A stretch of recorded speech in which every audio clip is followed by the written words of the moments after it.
In the bustling heart of London, where the city's pulse thrummed through Shoreditch's neon-lit streets, James Carter worked as a creative director at a high-pressure advertising agency.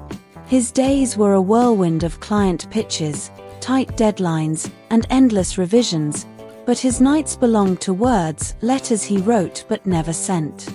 James Carter had a secret. He was in love with his colleague and friend, Liam Harper, a brilliant graphic designer whose quiet confidence and sharp wit made James Carter's heart race. Every evening, in his small flat overlooking the Shard, James Carter poured his feelings into letters he hid in a leather-bound journal. "Your laughter is the only brief I'd never revise," he wrote, his pen tracing the contours of a love he was too afraid to voice.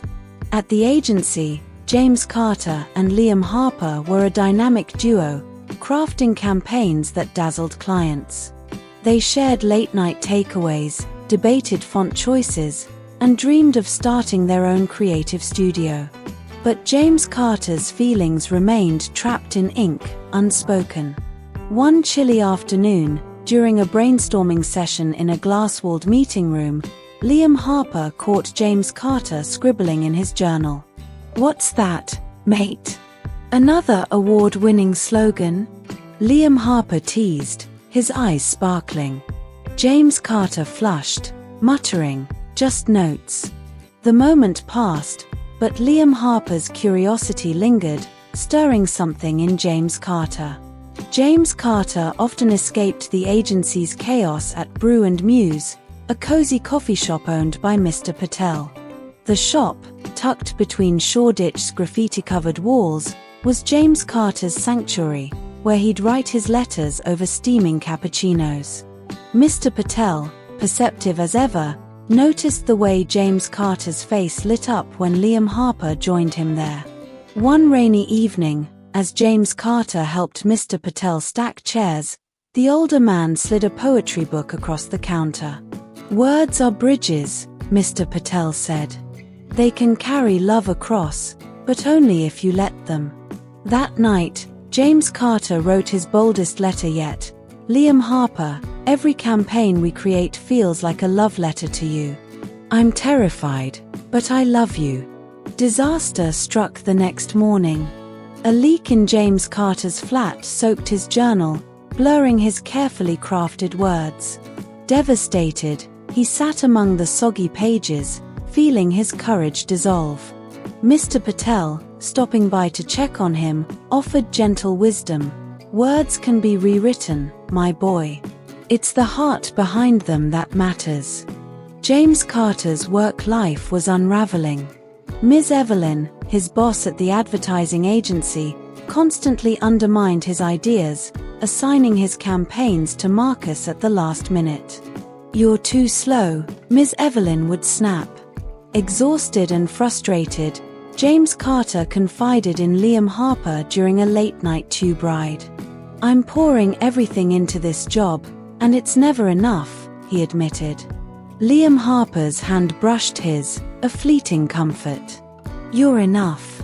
More than enough." Inspired by Mr. Patel and Liam Harper's support, James Carter decided to take a stand. He also resolved to share his feelings. He spent days crafting a single letter, not for his journal but for Liam Harper. It read, "Liam Harper, my words have always been yours.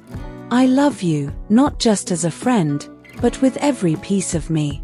On a crisp London evening, James Carter invited Liam Harper to Brew and Muse after hours.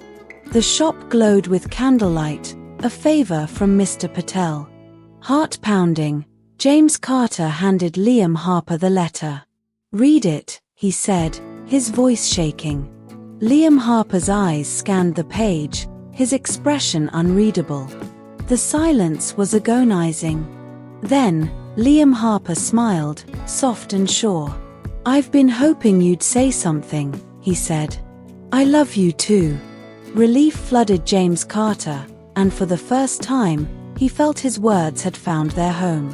But the moment was interrupted by a call from Ms. Evelyn, demanding revisions at 2 a.m. Furious, James Carter answered, only for Liam Harper to take the phone. "This is Liam Harper, James Carter's boyfriend.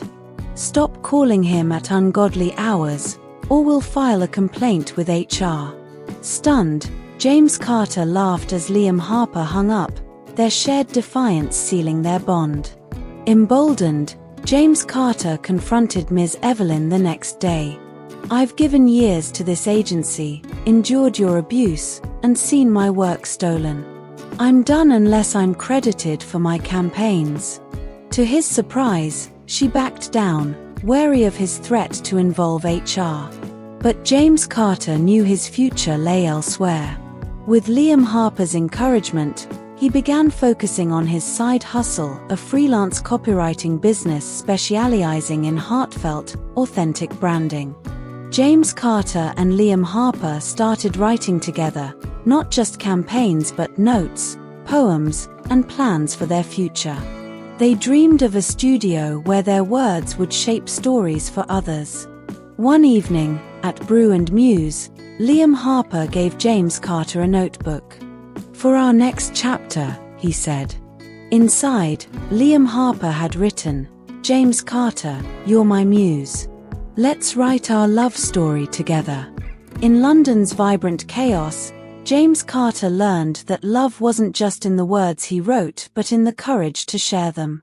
Each note, each conversation, was a vow, a promise that love, once unspoken, could live in every word they built together.